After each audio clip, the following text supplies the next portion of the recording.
নির্বাচন ইস্যুতে যখন বেশ তৎপর বিএনপি, তখন নির্বাচনের চেয়ে সংস্কারকেই গুরুত্ব দিয়ে আসছিল জামায়াত ইসলামী। তবে হঠাৎ করে নিজেদের অবস্থান পাল্টে ফেলেছে দলটি।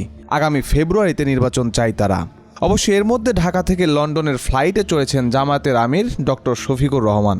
সেখানে বৈঠক করেছেন বিদেশে চিকিৎসারত বিএনপি চেয়ারপারসন বেগম খালেদা জিয়া এবং ভারপ্রাপ্ত চেয়ারম্যান তারেক রহমানের সঙ্গে।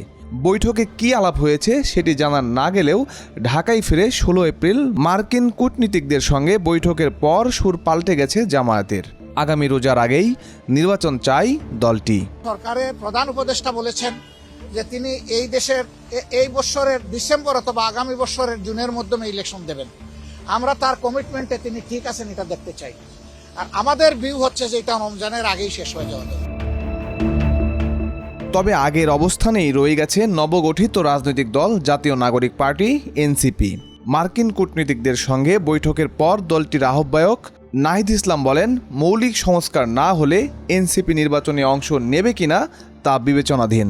অর্থাৎ সংস্কার ছাড়া নির্বাচনে যেতে চায় না দলটি। আমরা বলেছি যে আমরা এখানে কোনো ধরনের ন্যূনতম সংস্কার নয়, বরং মৌলিক সংস্কার, রাষ্ট্রের গুণগত পরিবর্তনের জন্য আমরা কাজ করছি এবং কোনো ধরনের পরিবর্তন ছাড়া নির্বাচনের দিকে গেলে সেই নির্বাচনটি গ্রহণযোগ্য হবে না। সেই নির্বাচনে জাতীয় নাগরিক পার্টি অংশগ্রহণ করবে কিনা সেটাও বিবেচনাধীন থাকবে। তবে নির্বাচনের জন্য মুখিয়ে আছে দেশের অন্যতম বৃহৎ রাজনৈতিক দল বিএনপি। 16 এপ্রিল প্রধান উপদেষ্টার সঙ্গে বৈঠকে ডিসেম্বরে নির্বাচন চেয়েছে দলটি।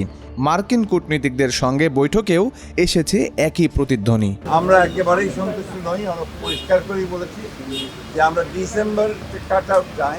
ডিসেম্বরের মধ্যে নির্বাচন যদি না হয় তাহলে দেশে যে রাজনৈতিক পরিস্থিতি, অর্থনৈতিক পরিস্থিতি এবং সামাজিক সেটা আরও খারাপের দিকে যাবে।